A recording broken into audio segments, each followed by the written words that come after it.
I came for the 2 days to learn more about Bayer and what they're doing with bees. The first day was focused on the biology issues, and then our second day was really looking at conservation of native bees. I was interested in the bee program, more so as a bee grower.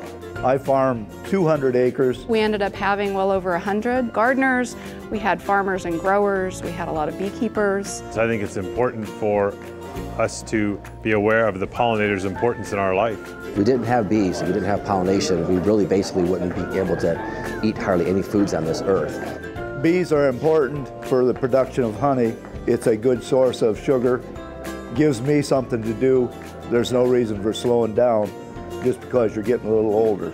My favorite exhibit is the honeybee hive over here. I think it would be a great display to be able to show children. They can listen to the bee activity inside, and they can also see what they're doing. Plus, there's honey here, and so they can taste what the bees make too.